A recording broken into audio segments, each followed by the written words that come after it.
FM news देख रहे हैं आप। मैं हूं आपके साथ प्रियंक वाजपेयी। बिहार की राजनीति हमेशा से ही गठबंधनों की जंग का मैदान रही है, जहां सीट शेयरिंग का फैसला न सिर्फ चुनावी रणनीति तय करता है, बल्कि गठबंधन की एकजुटता का आईना भी बन जाता है। सत्ताधारी एनडीए की BJP, JDU, LJP, HAM, RLM ने तो सीट बंटवारा अपना फाइनल कर लिया। बीजेपी और जेडीयू को 101, 101, 50-50 बांट ली गई सीटें। चिराग पासवान की एलजेपी को 29 सीटें मिली, जीतन राम मांझी की एचएएम को 6 और उपेंद्र कुशवाहा की आरएलएम को 6 सीटें सौंपी गईं। लेकिन यह फाइनल फैसला सतह के नीचे उबाल लाने लगा है। छोटे सहयोगियों की नाराजगी, टिकट कटने पर विधायकों के इस्तीफे और एक्स पर कविताओं से असंतोष जताने का कैजुअल तरीका, यह सब कुछ एनडीए के फूट के संकेत हैं।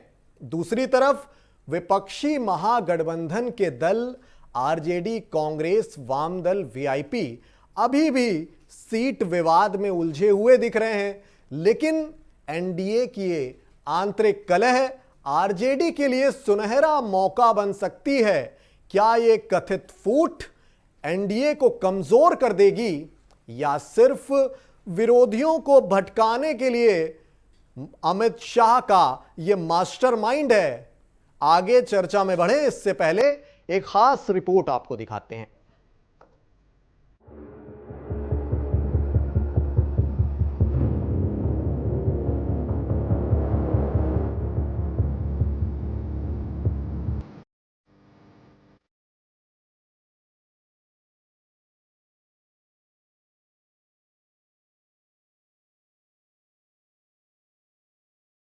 बिहार चुनाव में पार्टियों के बीच में लगातार झगड़ा चल रहा है, क्योंकि इस समय बीजेपी में सब कुछ ठीक नहीं चल रहा।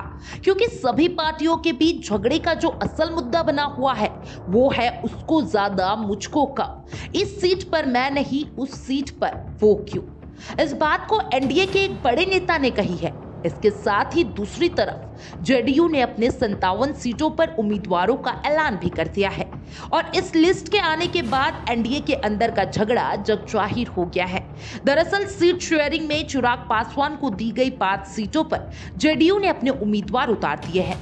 इन सीटों में सोनबरसा, मोरवा, एकमा, राजगीर, गायघाट की सीट शामिल है, जो अब जेडीयू उम्मीदवार उतार रही है। ये सिर्फ जेडीयू की समस्या नहीं है, चाहे उपेंद्र कुशवाहा हो, चाहे जीतन राम मांझी हो, सबका झगड़ा इस बात पर है कि चिराग को इतनी सीटें क्यों।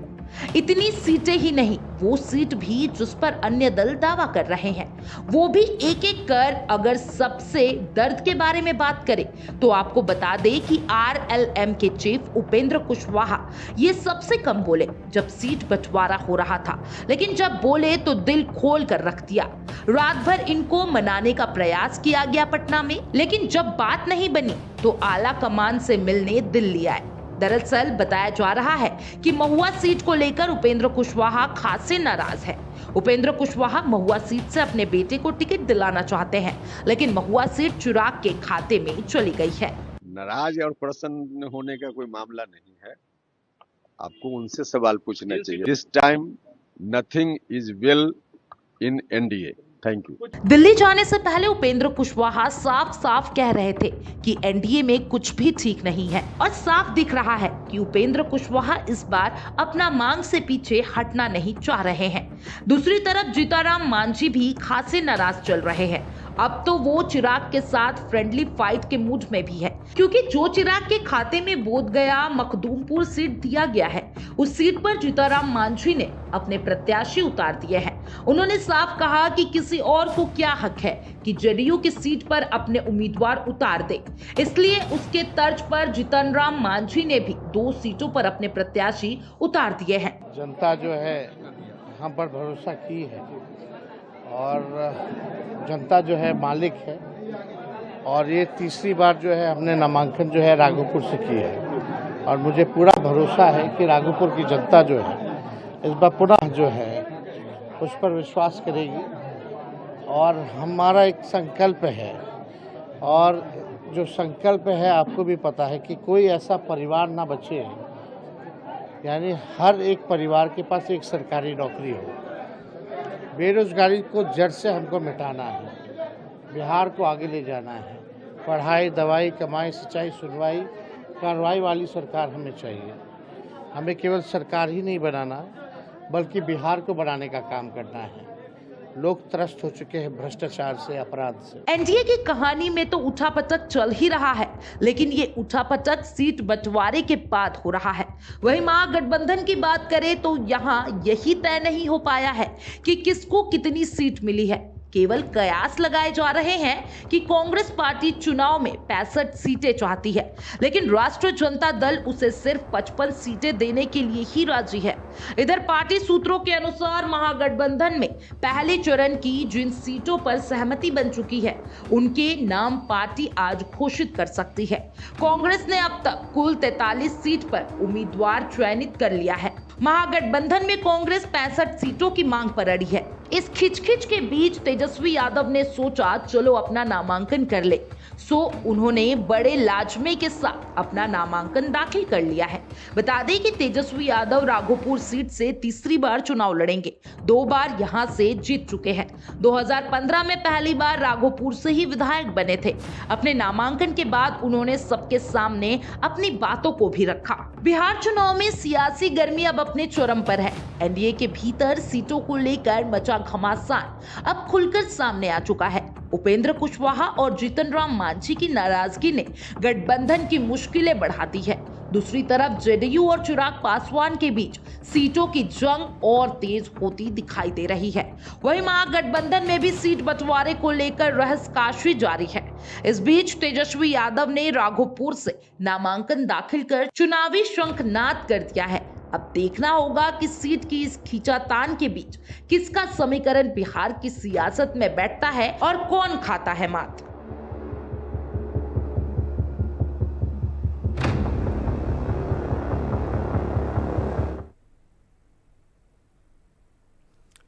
तो रिपोर्ट आपने देखी।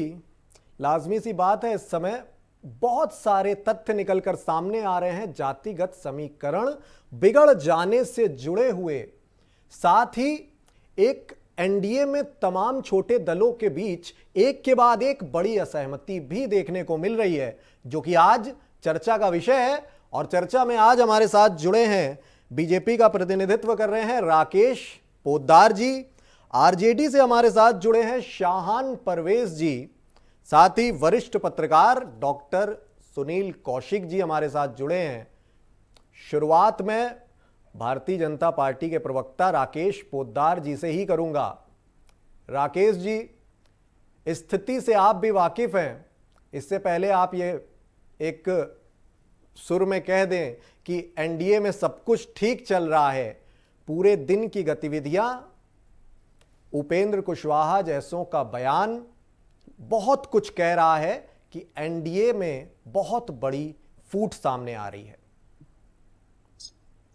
देखिए, एनडीए में कोई फूट नहीं है। एनडीए मुस्तैदी के साथ सभी पांचों पार्टी के राष्ट्रीय अध्यक्ष, यहां तक कि हम लोगों ने लगभग 83 नाम भारतीय जनता पार्टी, जनता दल यूनाइटेड लगभग 52 नेम्स का, और उसके बाद चिराग पासवान जी 14 नामों का ऐलान कर चुके हैं। लगभग हम लोगों ने 70% उम्मीदवारों का नाम अनाउंस हो चुका है हमारे गठबंधन के तरफ से। हमारे पास नेता है जिनका नाम है नीतीश कुमार जी के नेतृत्व में लगातार एनडीए सरकार 20 सालों से बिहार में विकास की गंगा जो बहा रही है, विकास की जो गति, तेज रफ्तार जो बिहार में चल रही है, हमने काम कर बिहार में दिखाया है। लेकिन महागठबंधन के पास ना नेता है, ना नियत है, ना प्रत्याशी है, ना निष्ठा है। अभी तक इनके पास नेता का नाम भी नहीं पता, कौन से नेता के नेतृत्व में चुनाव लड़ना, यहाँ तक कि इनका गठबंधन का नहीं पता। कांग्रेस कह रही है कि मैं बिहार में जन स्वराज पार्टी के साथ चुनाव लड़ूंगा, और उसके बाद सीपीआई सीपीएम ने महागठबंधन में कहने की बात कही।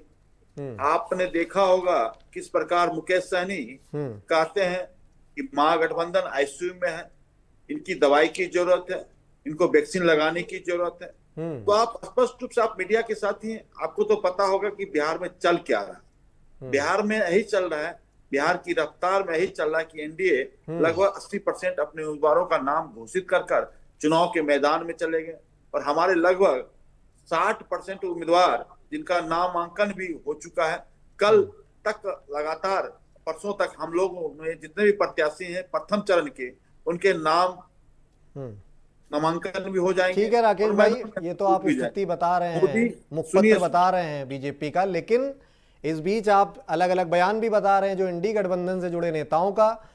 आपके ही उपेंद्र कुशवाहा जी निकलते हैं मीटिंग से और कहते हैं कि अमित शाह जी सब कुछ ठीक कर देंगे। क्या गड़बड़ है जो ठीक कर देंगे?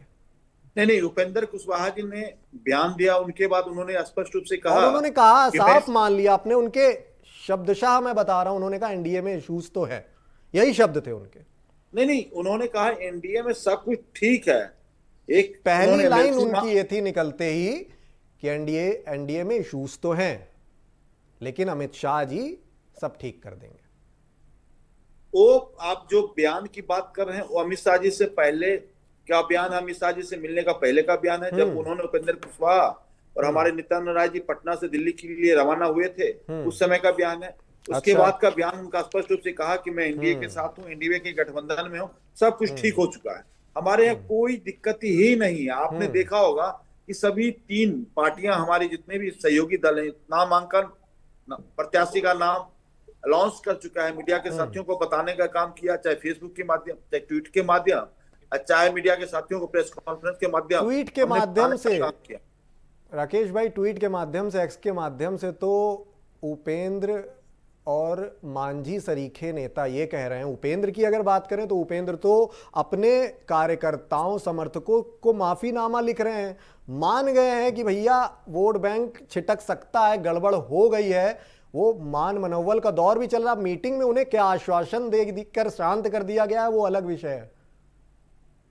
नहीं, मैं एक और चीज आपको बताना चाहता हूं।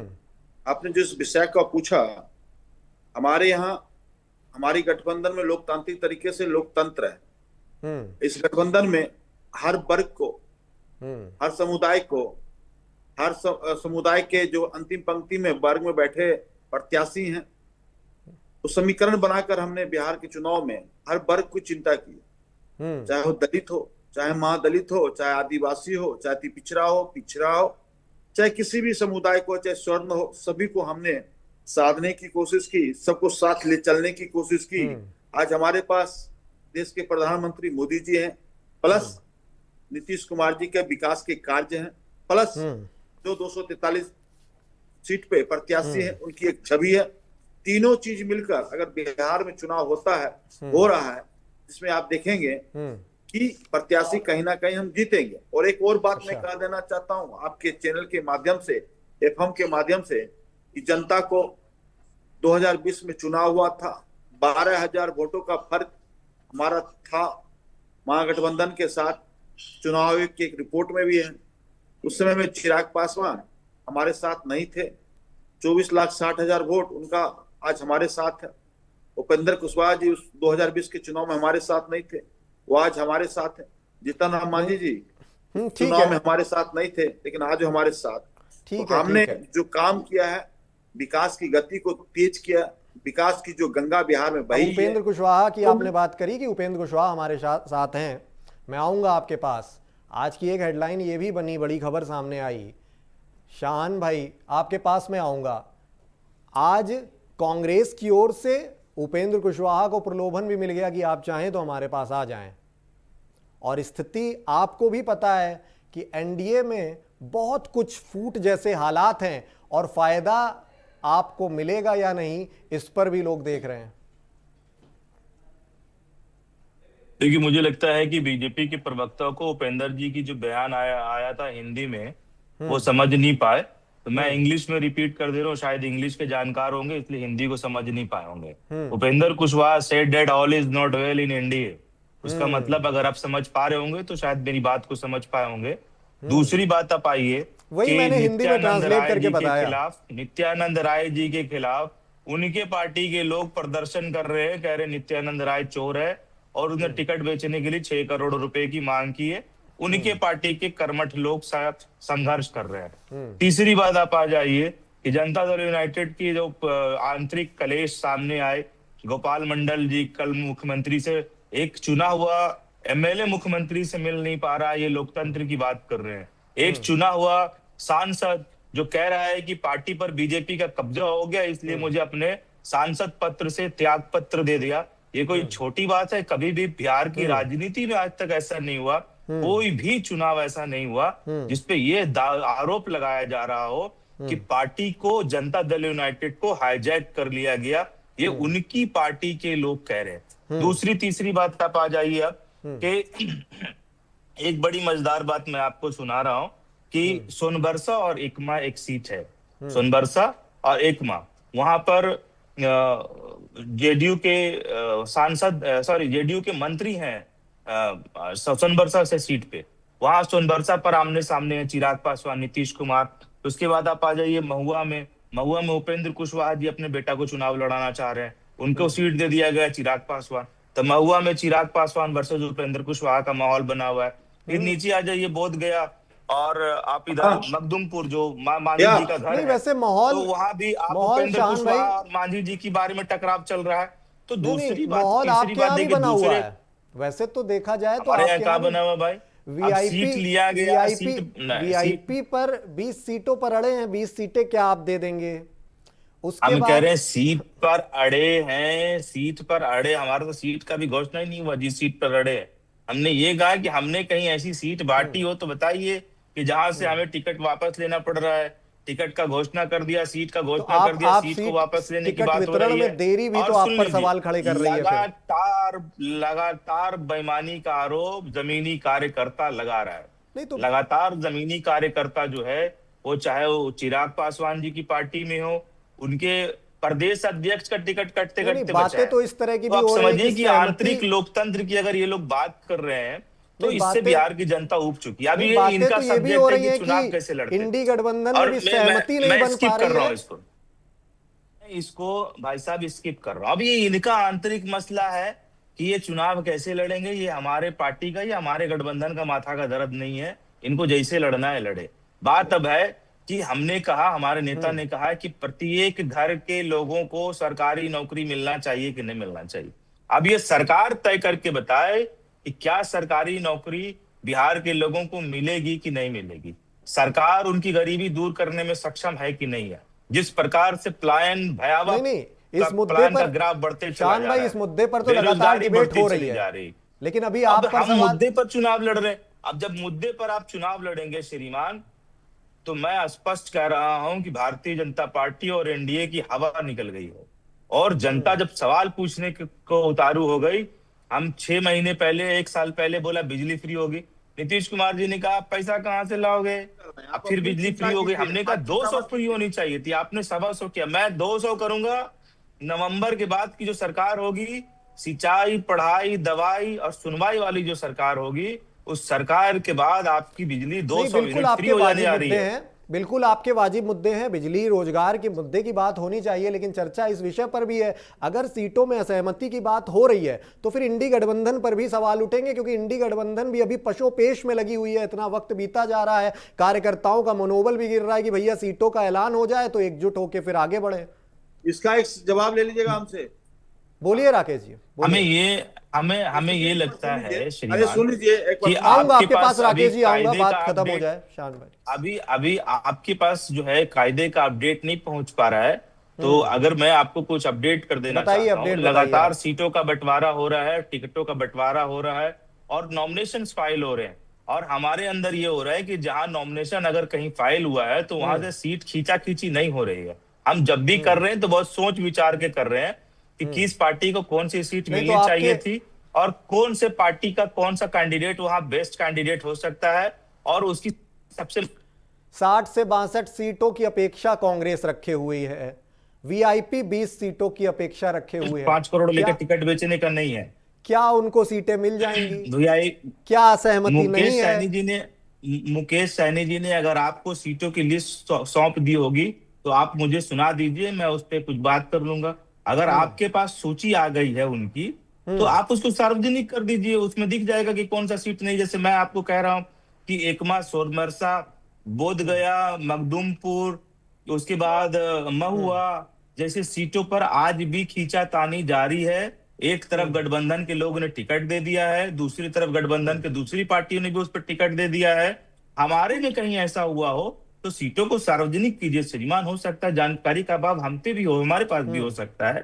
मैं तो खुल के कह रहा हूं, आप एक प्रतिष्ठित चैनल के बड़े सम्मानित एंकर हैं, तो मैं अपेक्षा करता हूं कि चाहे अगर मेरे से कोई गलती हो रही है तो आप उसको सुधार दीजिए, सार्वजनिक कर दीजिए, मैं उसका जवाब दे तो देता सीटें हूं। सामने आएंगी तब सार्वजनिक होंगी, लेकिन अपेक्षा जब जो है सीटें 20 सामने सीटों की नहीं आई नहीं, तो उस पर अपेक्षा चर्चा क्यों अगर करना 20 है? सीटों की है, जो सीटें अगर सामने आ गई है, आप ही लोग कहते हैं कि चिराग पासवान शुरू से 40 सीटों की अपेक्षा रख रहे थे, अब आपकी वीआईपी पार्टी जो है वो भी अपेक्षा रख रही है 20 सीटों की, कांग्रेस की भी 60 से 62 सीटों की अपेक्षा है।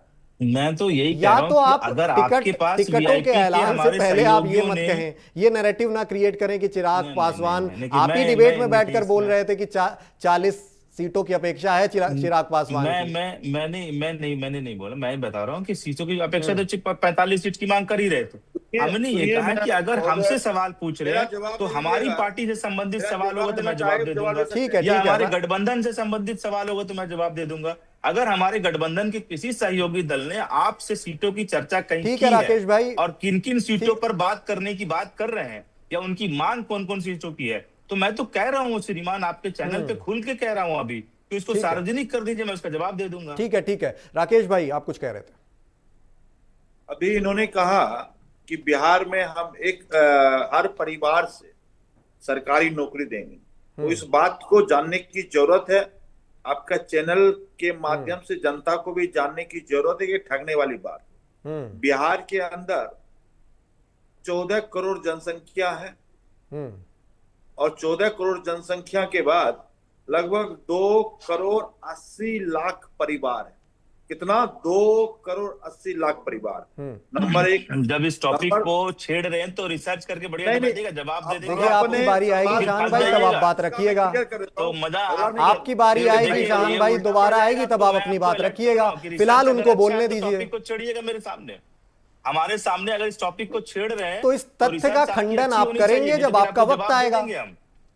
हाँ, तो वही मैं सलाह दे रहा हूँ उनको कि अगर रिसर्च अच्छी है तभी टॉपिक को छोड़िएगा, नहीं तो फिर आप फंस नहीं तो जाएंगे। आप वो टॉपिक उनको छेड़ने दीजिए, आप जवाब दीजिएगा। कहिए राकेश भाई, लेकिन 2 मिनट में बात खत्म कीजिएगा, फिर मैं आता हूं सुनील जी के पास। मैं आप इनके ही बात में था, इन्होंने कहा दवाई सच्चाई पता नहीं क्या क्या बोला। इन्होंने ही स्पष्ट रूप से कहा कि बिहार में हम हर परिवार से एक नौकरी देंगे। आपके चैनल पे अभी बोला, 2 मिनट भी नहीं हुआ होगा, ये भूल गए। आप चलाने का मैं तो बोल ही रहा हूँ, मैं तो बोल ही रहा हूँ, आइए जवाब ले लीजिएगा इस पे, सुन लीजिए। और उसके बाद जानने की जरूरत है कि 2 करोड़ 80 लाख बिहार में परिवार है और बिहार में सरकारी नौकरी और भारत सरकार की नौकरी और पीएसयू जो बिहार सरकार या भारत सरकार के अभी अंग होते हैं, सब मिला के 24 लाख ही नौकरी है बिहार के अंदर। तो आप सरकारी नौकरी 2 करोड़ 80 लाख कैसे दीजिएगा? उसके बाद बिहार का बजट है 3 करोड़ 17 लाख हजार करोड़ रुपया, 3 लाख 17 लाख हजार करोड़ रुपया यहाँ का बजट है। तो 9,000 करोड़ का बजट आप कहाँ से लाइएगा जो राजस्व ही नहीं है? तो कहीं ना कहीं इस बात को आप गुमराह करने की बात कर रहे हैं। स्पष्ट आप जवाब ले लीजिएगा। हम सुन लीजिए, बहुत अच्छी बात कही है ना। अरे बहुत अच्छी बात है ही, सच्चाई यही है। अगर आप पढ़े होते और सीखे होते तो आपको जानकारी होती कि 2 करोड़ 80 लाख परिवार है बिहार के अंदर और सरकारी नौकरी देने की बात कर रही है, तो कहीं ना कहीं आप ठगने की बात कर रहे हैं। हमने कहा है कि सवाल पूछ के ताली बजाइए कि जवाब भी लीजिएगा। अरे सुन लीजिए ना, सवाल पूछ के ही खुश हो जाइएगा। नहीं, जवाब आप देंगे, आपके पास आऊंगा, उनको अपनी बात रखने दीजिए अभी फिलहाल। आप एक काम की जिसका जवाब दे ही दीजिए और ठीक है, तथ्यों पे जवाब दीजिएगा। बिना तथ्य का जवाब जवाब आपसे मत लेंगे शान भाई, तथ्य का जवाब दीजिएगा। आपके पास शान भाई आपसे जवाब लेंगे। हमारे साथ 2 वरिष्ठ पत्रकार मौजूद हैं जो बिहार की सियासत को बहुत बारीकी से समझते हैं। शुरुआत मैं सुनील जी से करूंगा। सुनील जी, दोनों चर्चाएं आप बारीकी से सुन रहे हैं, दोनों के पक्ष सुन रहे हैं। फिलहाल इस तरह की बातें हैं लगातार कि अगर चिराग पासवान और मांझी, उपेंद्र कुशवाहा जैसे तमाम छोटे दल सहमत नहीं हुए तो एनडीए में बहुत बड़ी फूट तो सामने आएगी ही और पूरे समीकरण गड़बड़ा जाएंगे। एक बात तो बड़ा स्पष्ट कर दूं, कोई भी दल एनडीए से बाहर नहीं जाएगा। मुझे लगता है जो सीटें उनको मिली हैं उसकी उनको आधी सीटें भी दी जाती तभी वो बाहर नहीं जाएंगे। ये हमने बहुत 30 साल में देखा है कि बंदर घुड़की देता है ना, बंदर घुड़की किस तरीके से राजनीतिक दल चुनाव से पहले देते हैं। ये सब चीजें, और ऐसा नहीं कि बिहार में चल रहा है, जिस भी प्रदेश के चुनाव में होता है उस प्रदेश के चुनाव में ऐसा होता ही है। जब एनडीए में सीटों का बंटवारा हो गया उसमें सारे घटक दल बैठे थे। ऐसा तो है नहीं कि केवल भारतीय जनता पार्टी ने या जेडीयू ने निर्णय ले लिया बैठ करके। अब आपके ऊपर कार्यकर्ताओं का दबाव है कि कार्यकर्ताओं को कैसे एडजस्ट किया जाए, तो आप राजनीतिक बयान ऐसे मीडिया में देंगे। दिल्ली में कुशवाहा मिलके क्या कर लिया, अमित शाह जी से मुलाकात हो गई तो कुछ हुआ क्या? तेजस्वी की मुलाकात राहुल गांधी से नहीं हुई तो क्या हो गया? ये सब चुनावों से पहले वाजपेयी साहब चलता है कि कूटनीतिक और राजनीतिक तरीके से बड़े राजनीतिक संगठन को कैसे दबाव में लिया जाए। ये सब कहानी गढ़ते हैं अपनी अपनी, और मुझे लगता है कि वही बिहार में हो रहा है। लेकिन ये जरूर बिहार की जनता समझ ले, अब वो हर राज्य में होता है इसलिए मैं कह रहा हूं बिहार की जनता समझ ले, न किसी राजनीतिक दल की विचारधारा, न किसी का जनता के प्रति समर्पण। जो चुनाव से पहले जो सीन दिखाई देता है ना, या जनता उसको समझ लेना तो निश्चित तौर से फिर जिनका जिनके प्रति समर्पण होता है वो होगा ही नहीं। ईमानदारी से समझ रहे, किसी का पार्टी के प्रति समर्पण नहीं, किसी का संगठन के प्रति समर्पण नहीं, चाहे एनडीए हो, चाहे इंडिया गठबंधन हो, चाहे अपना राजनीतिक दल हो। टिकट दी जाएगी तो समर्पण है, टिकट कट गई तो दिक्कत, आपके हिसाब से सीटें नहीं मिली तो दिक्कत। भारतीय जनता पार्टी के भी तमाम बड़े नेता नाराज हैं जिनको टिकट नहीं दी जा रही है, टिकट कट गई है, और उनके बयान आप देखिए। तो ऐसी स्थिति में वो सब पार्टियों पर लागू होता है। केवल और केवल आपको विधानसभा में जाना है, अपनी राजनीतिक हैसियत को बढ़ाना है, वही आपकी विचारधारा है, वही आपका समर्पण है। न जनता के मुद्दों का कोई मतलब है, बिहार में क्या होना है क्या नहीं होना है, कौन से राजनीतिक मुद्दे हैं, कौन से धरातल के मुद्दे हैं। आप देखिए बिहार में चुनाव होने जा रहा है, क्या शराबबंदी पर एनडीए गठबंधन से बिहार की जनता नहीं पूछेगी क्या? कि शराबबंदी के बाद भी सैकड़ों की संख्या में लोग बिहार में मर गए? क्या लाठीचार्ज के ऊपर युवा नहीं पूछेंगे क्या कि बार बार जहां आप रोजगार की बात करते हैं कितनी बार लाठीचार्ज हुआ? मुद्दा कार्यकर्ताओं के मनोबल गिरने का है सुनील जी। प्रदेश के बाहर जाकर के जितने भी लोग रह रहे हैं, नौकरी की तलाश में बाहर जाते हैं, 20 साल से नीतीश जी की सरकार है, कितना रोक लिया आपने? तो ये सब मुद्दे हैं। और इसके साथ ये भी मुद्दे हैं, क्या तेजस्वी जी की सरकार आएगी तो क्या पुराना जो क्रियाकलाप उनका रहा है, जहां अभी आप देखेंगे कि अभी चार्ज स्थापित किए गए हैं एक अदालत ने, क्या जनता नहीं समझती है कि आप आएंगे तो क्या करेंगे? ये निश्चित तौर से जो ये पार्टियों के नेताओं के चेहरे हैं, इसको जब जनता ईमानदारी से समझेगी और वोट करेगी, तभी मैं मानूंगा कि निश्चित तौर से आप लोकतंत्र के प्रति उत्तरदायित्व जनता निभा रही है। ठीक है सुनील जी। इंदुकांत जी हमारे साथ मौजूद हैं, वरिष्ठ पत्रकार। आप बिहार की सियासत को बहुत बारीकी से समझ रहे हैं। जिस तरह अभी सुनील जी ने कहा कि असहमतियां हैं, लेकिन मुद्दों पर बात की जा रही है, मुद्दों पर चुनाव लड़ रहे हैं। एनडीए में ऐसा कुछ खास जो असहमति की खबरें उनसे कुछ होने वाला नहीं है। लेकिन उस बीच हम इस तरह के एक्स पर रिएक्शंस भी देख लेते हैं। मांझी जी लिख देते हैं अगर कि हो न्याय अगर तो आधा दो, यदि उसमें भी कोई बाधा हो तो दे दो, केवल 15 काम। इस तरह के ट्वीट सामने आते हैं तो कहीं ना कहीं कार्यकर्ताओं का मनोबल गिरता है और वोट बैंक भी बड़ा प्रभावित होता है। जी वाजपेयी जी नमस्कार जी। हमारे जितने को पैनलिस्ट उनको भी नमस्कार।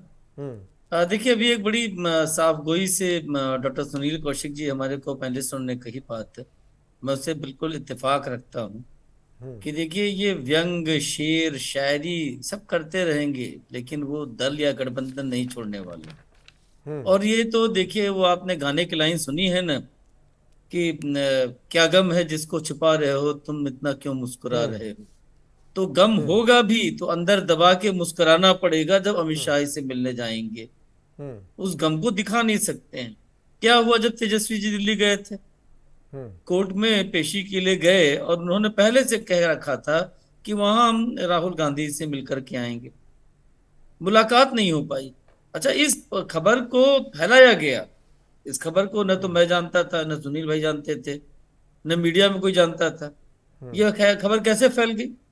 अगर नहीं मिलना था तो ये भी हो सकता था भी हम कोर्ट जाके आ रहे हैं, लेकिन ये खबर फैल गई पूरी। इस पे कहीं से भी कांग्रेस की तरफ से कोई इसका इसका प्रतिकार नहीं आया।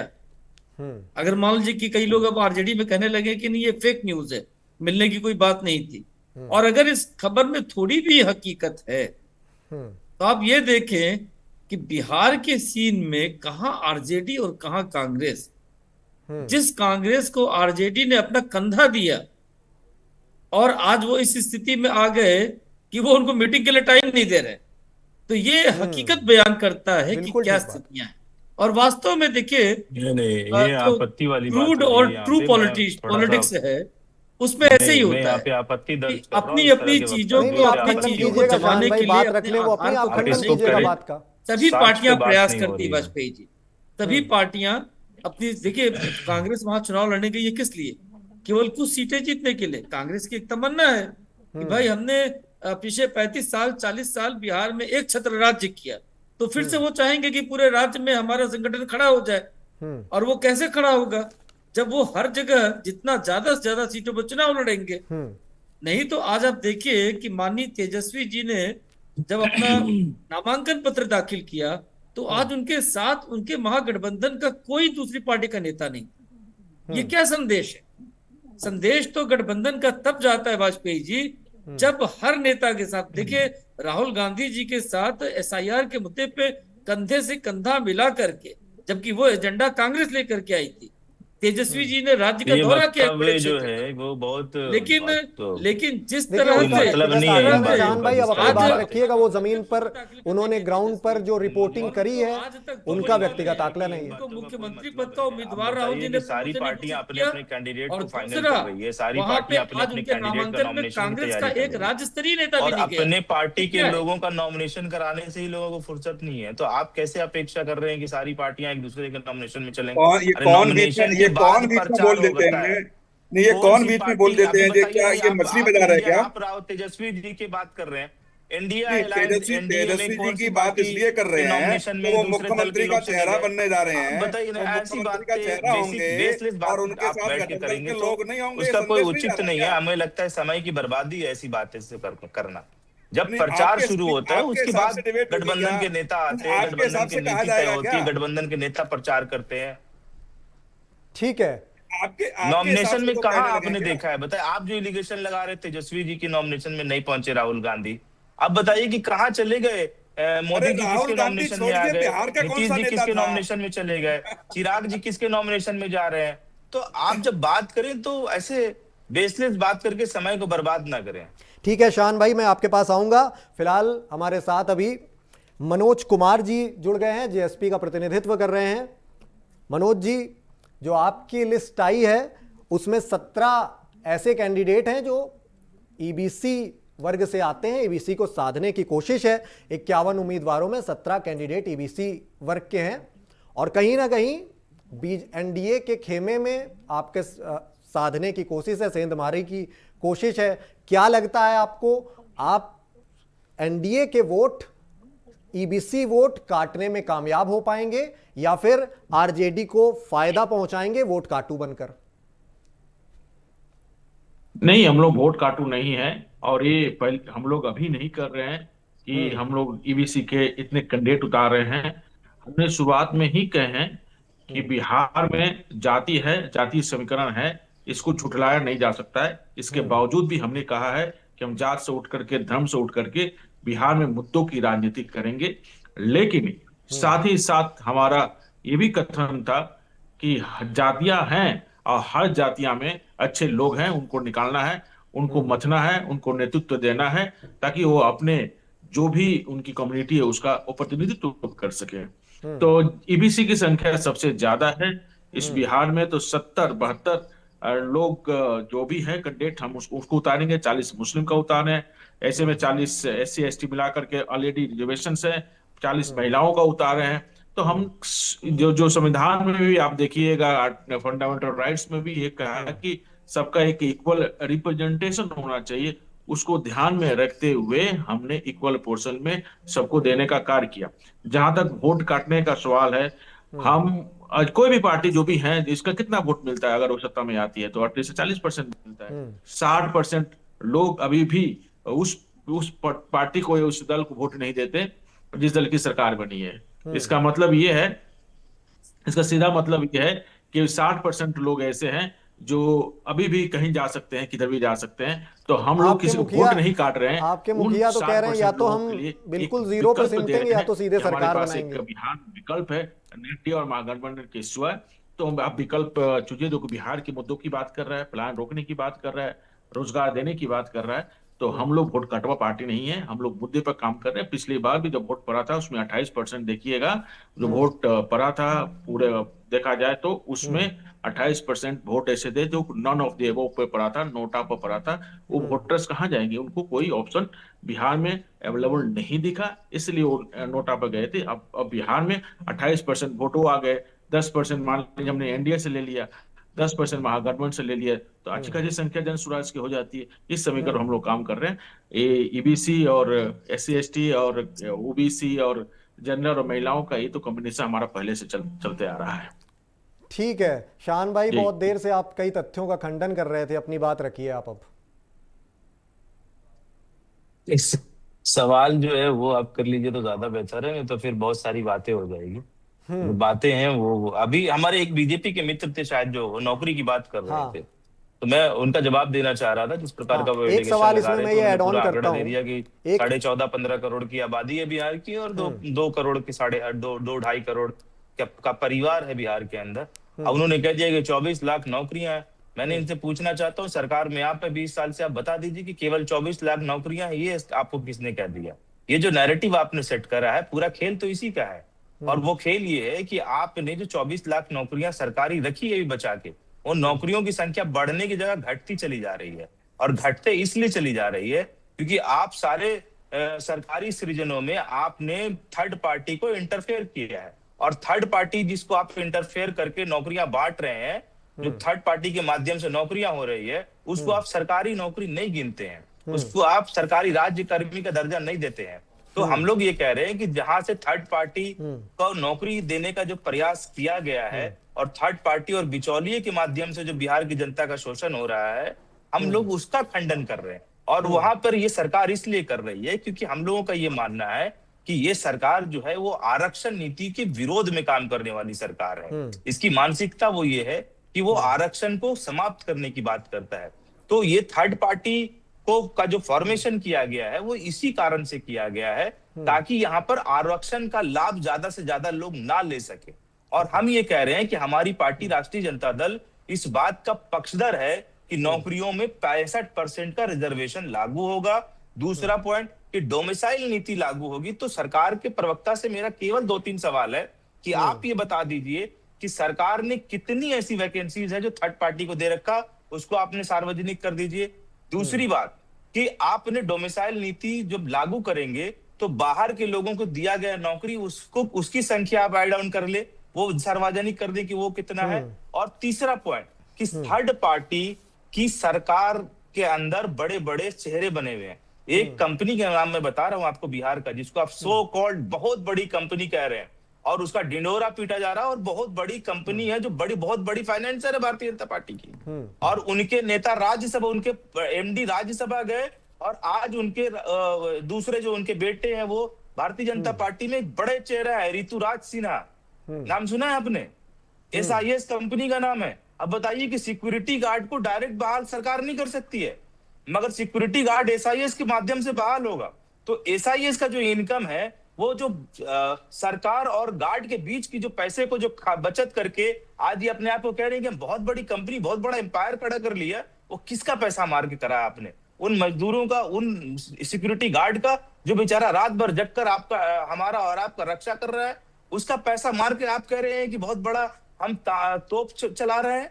तो ऐसे चीजों पर हम लोग लगाम लगाने जा रहे हैं और ऐसे ऐसे लोगों पर हम लोग नकेल कसने जा रहे हैं।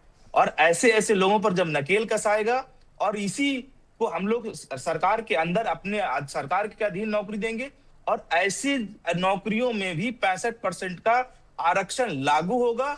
ये सारी बातें जब ये लोग सुनेंगे तो ये लोग हिल जाते हैं, इसलिए लोग कहते हैं कि नहीं जी संभव नहीं है, ये नहीं है, वो नहीं है। आप लोगों को पहले ये कहना होगा कि अगर बिहार की जनता को कोई सरकार कहती है श्रीमान कि उसको नौकरी नहीं दे पाएंगे, अगर बिहार की जनता को बिहार की सरकार ये कहती है कि हम उसकी रक्षा नहीं कर पाएंगे, हम उसको शिक्षा नहीं दे पाएंगे, हम उसका इलाज नहीं कर पाएंगे, तो बताइए कि क्या अधिकार है इस सरकार को दोबारा वोट मांगने का? क्या ये सरकार केवल कुर्सी पर बैठ के दलाली कर सकती है? क्या ये सरकार केवल बिचौलियों के माध्यम से कमाई करने के लिए बैठी है? क्या बिहार की जनता का दोष ये है कि उसने ऐसे जुमलाबाजों को सरकार में बैठा रखा है? तो वो अब जो है वो बहुत स्पष्ट होते चला गया है धीरे धीरे, और बिहार की जनता पूरी तरह से समझ चुकी है। और एनडीए का पूरी तरह से यहाँ बिहार में पूरा हालत खराब हो गया है, हवा एकदम टाइट हो गई है और भागम भाग की स्थिति है। सीटिंग एमपी आज रिजाइन कर रहे हैं, कल रिजाइन कर दिया, आप लोगों को पता नहीं चल पाया। और वो कह रहे हैं कि पार्टी में इंटरनल करप्शन है और इंटरनल डेमोक्रेसी खत्म हो गई है पार्टियों की। आप हम लोगों पे कहते थे परिवारवाद, आज लालू जी ने हमारे महुआ से हमारे मुकेश भाई को टिकट दिया, और जहां पे हमारे दूसरे उनके पुत्र अड़े रह गए कि टिकट महुआ से हम लोग मुकेश रोशन को ना देकर तेज प्रताप जी को दिया जाना चाहिए। पार्टी ने उस पर स्टैंड लिया और मुकेश रोशन को बेस्ट कैंडिडेट माना, इसलिए मुकेश रोशन जी को आज भी टिकट दिया गया। अब बताइए कि हम परिवार मोह में थे कि जो मांझी जी यहाँ से 5, 6, 7 सीट लेके गए, उनसे पूछ लीजिए कि वो सीट कहाँ बटा। आप चिराग जी से पूछ लीजिए कि सीट कहाँ बच रहा। आज उपेंद्र जी अगर नाराज चल रहे हैं तो बेटा को उसी महुआ से लड़ाने के लिए नाराज चल रहे हैं। तो हमने अपने क्या त्याग दिया है और इन लोगों की मंशा क्या है, ये तो दुनिया देख रही है, बिहार देख रही है ना। ठीक है, हम लोगों के ऊपर जिस प्रकार का लेते हैं। आरोप आप लोग लगाते थे, ठीक है, वो सारे आरोप से स्वयं आप लोग ग्रसित हैं। ठीक है, ठीक है, अब जवाब ले लेते हैं। राकेश जी, भले ही कितना दम भरा जाए विकास का, महिला स्कीम्स का, रोजगार का, लेकिन ये इस तथ्य से नकारा नहीं जा सकता कि पलायन और रोजगार बिहार में एक बहुत बड़ा मुद्दा है। देखिए, पलायन की बात करते हैं। आज हम लोगों ने बिहार के अंदर 50 लाख लोग पलायन जो पहले करते थे उनको रोकने का काम किया। दूसरी बात, एक कहते हैं कि बिहार में रोजगार नहीं है। अरे भैया, बिहार में 10,50,000 सरकारी नौकरी और 49 लाख को आत्मनिर्भर बनाया गया, जिसमें पहला ये सारा भाषण टीवी पे दे रहे हैं तो अच्छा लग, मैं सलाह दे रहा हूँ आपको, मैं रोक नहीं रहा हूँ, जितना बोलेंगे अच्छा रहेगा। आपको इस प्रकार का भाषण जो है और भाषा जो है टीवी पे देते हैं तो अच्छा थोड़ा बहुत बच जाता है, कहीं सड़क पर खड़ा होकर मत दीजिएगा, नहीं तो मंगल पांडे जैसा हाल होगा। देखिए शान भाई, आपको पूरा वक्त दे दिया मैंने बोलने का, लेकिन आप बीच में मर्यादा तोड़ रहे हैं, डिबेट की बीच में लगातार बोल रहे हैं, जो कि ठीक नहीं है। मैं सलाह दे रहा हूं उनको। सलाह आपका वक्त आया था, आप अपनी बात रखिए, आपको पूरा मौका दे दिया गया, अभी फिर मौका आपका आएगा। आप तो पहले नंबर प्रथम बार झूठ बोले कि महुआ से तेज प्रताप को टिकट नहीं दिया गया। अरे भैया, उसको 1 साल पहले ही आप लोगों ने भगा दिया, हटा दिया, और लालू जी जयचंद बन गए और तेजस्वी प्रसाद यादव जी को अपने प्रतिनिधि बना लिए, और आप बात करते झूठ बोल रहे चैनल में बैठकर कि मैंने परिवारवाद खत्म कर दिया। अरे भैया, उन्होंने अपनी पार्टी किसको मिला महुआ से टिकट? अरे सुन लीजिए भैया, अरे इतना हम आपके जैसे खा पी के नहीं आते हैं, हम लोग संस्कार और संस्कृति को लेकर चलने वाले लोग। सुन लीजिए, और आपकी सलाह हमको नहीं चाहिए।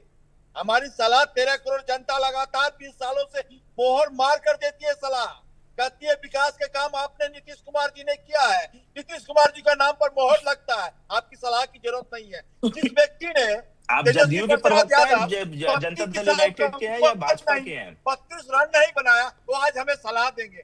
बीच में तो खेल नहीं पाए, क्रिकेट खेल नहीं पाए, वहां भी तो पानी पिलाने का काम करते थे। रे भैया सुन ले, कहे तुम्हारी सलाह की जरूरत नहीं है, हमारे पास सलाहकार बहुत है।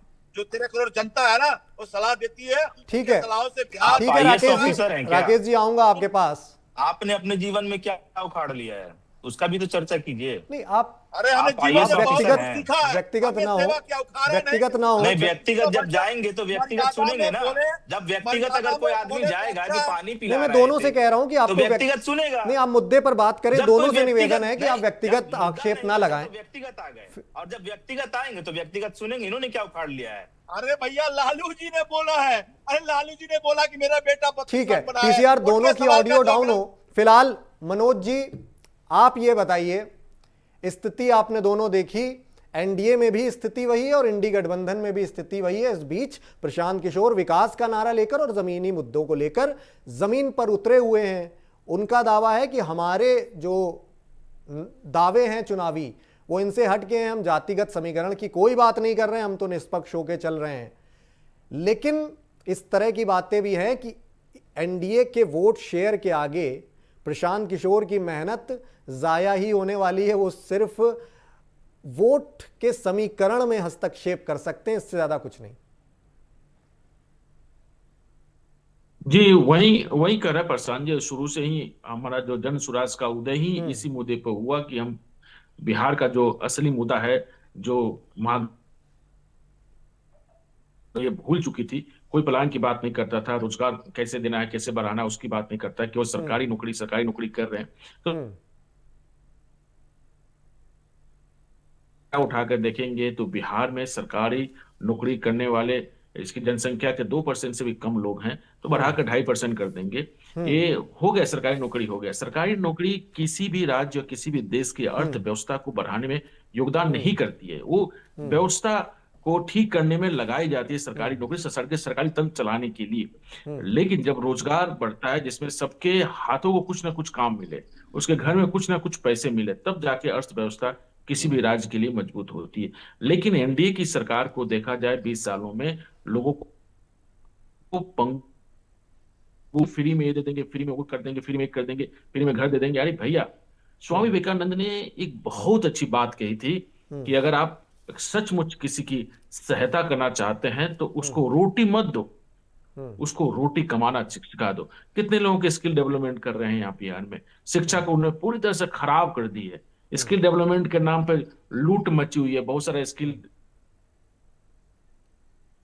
वहां पे तो मैं जाकर दे। ठीक है, शायद तकनीकी खामी के चलते तो आपकी आवाज लगातार बाधित हो रही है। मैं आऊंगा आपके पास दोबारा। फिलहाल इंदु कांत जी से समझता हूं इस पूरे आकलन को। जिस तरह की ये बातें हो रही हैं लगातार, कि समीकरण लगातार गड़बड़ा रहे हैं। एक तथ्य ये भी है कि जब इस एनडीए और इंडी गठबंधन में इस तरह लगातार फूट की खबरें सामने आ रही हैं, तो ईबीसी और ओबीसी और दलित जातिगत समीकरण है, वो शिफ्ट होकर कहीं ना कहीं पीके की ओर देख सकते हैं। वाजपेयी साहब, देखिए, ये तो बातें चल रही है, चर्चा की बातें हैं। पहले मेरी बड़ी आपत्ति है कि इस शो के एंकर आप हैं या आरजेडी के प्रवक्ता साहब। हालांकि आपका शो तो अब बिल्कुल अंत में आ गया है, हमें ये कहना उचित नहीं लगता है, लेकिन हर लोगों के, सभी लोगों के वक्ताओं के बीच में किसी ने इंटरवीन किया तो उन्होंने किया। हर लोगों पे किस ढंग के आक्षेप, किस ढंग के राष्ट्रीय इस ढंग के बहस में, बात जरूर कहूंगा, अगर कोई बात का वो खंडन कर रहे हैं तो उन्हें मौका मिलना चाहिए। इसको तो कम से कम ध्यान रख, इस मर्यादा का ध्यान तो एंकर को रखना पड़ेगा कि हम लोग भी बैठे हैं। अगर वो उनके आरजेडी की अपनी मीटिंग हो रही हो तो किसी भी शब्द का उपयोग कर सकते हैं, लेकिन जहां पे हम लोग भी बैठे हैं, कौशिक साहब भी बैठे हैं, एक राष्ट्रीय चैनल है, लाखों करोड़ों दर्शक होंगे, वहां पे उखाड़ना कैसी बातें कर रहे हैं। ये आरजेडी का कार्यालय तो नहीं है।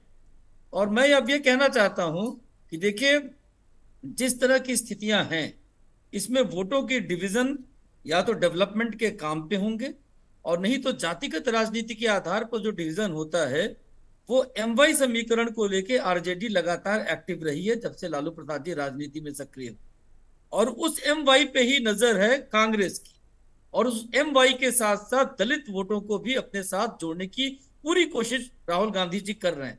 इसीलिए आपने देखा होगा, चाहे बिहार में हो, चाहे देश में किसी भी हिस्से में हो, इवन अभी हरियाणा के एक आईपीएस की मौत के मामले में भी दलित मुद्दों को लेकर वो जगह जगह जा रहे हैं। लेकिन अफसोस की बात सिर्फ ये है कि जब कहते हैं ना कि जब कोई बड़ी घटना होती है पार्टी में, कोई बड़ी पॉलिटिकल चीजें होती हैं, तो राहुल जी विदेश में पाए जाते हैं।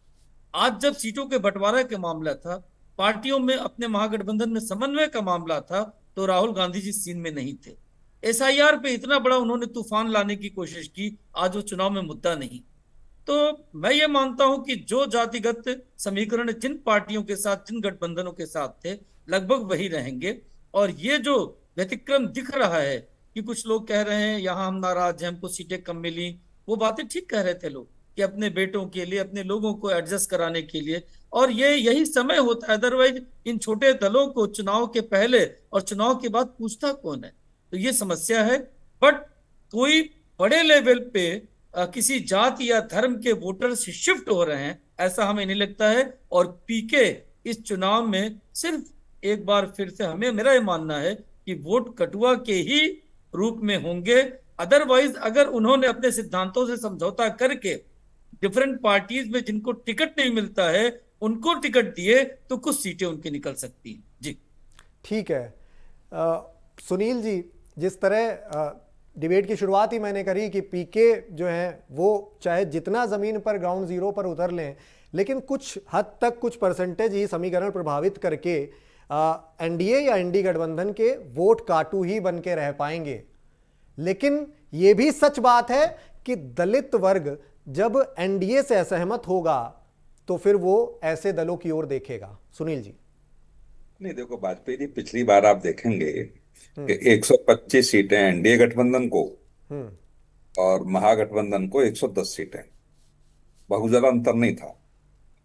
या 7-8 सीटों का इधर उधर थोड़ा उलटफेर हो जाता, सत्ता में कोई और होता। तो इसलिए उनकी भूमिका बहुत ज्यादा हम साइड में नहीं कर सकते। यदि उन्होंने 15 से 20 सीटों पे भी वोट कटुआ के रूप में अपनी भूमिका को अदा कर दिया, मुझे लगता है रिजल्ट बहुत चौंकाने वाले हो जाएंगे। और जहां तक हम समझ पा रहे हैं उनसे, जो हमारी एक दो बार वार्ता भी उनसे हुई, निश्चित तौर से वो बहुत ज्यादा बिहार में नहीं है। 20-25 सीटों पर ही उनका बहुत ज्यादा ध्यान आकर्षित है। और वो चाहते हैं कि मैं किंग मेकर की भूमिका में बिहार की राजनीति में रहूं। यदि पिछले वाला जो आंकड़ा रहा, तो उसमें उन्होंने 10 सीट पे किसी भी इंडिया एनडीए गठबंधन को हरा दिया, जिताने की पोजीशन छोड़ दी थी आप, तो पासा पलट जाएगा। ठीक तो है, जितनी वो मेहनत कर रहे हैं। और जो एमवाई फैक्टर की आप बात करेंगे, अधिकतर उनकी रैलियों में आप देखेंगे कि टोपी बहुत देखी जाती है। ठीक है, चूंकि वक्त सीमित है सुनील जी, बहुत शुक्रिया आप सब मेहमानों का। बिहार चुनावों में इंडी गठबंधन हो या इंडिया गठबंधन, दोनों में सीटों पर असहमति को लेकर हमारी यह चर्चा थी। बिहार चुनावों से जुड़ी लगातार कवरेज एफएम न्यूज की यूं ही जारी है। मैं प्रियंक वाजपेयी हूं आपके साथ। शुक्रिया, नमस्कार।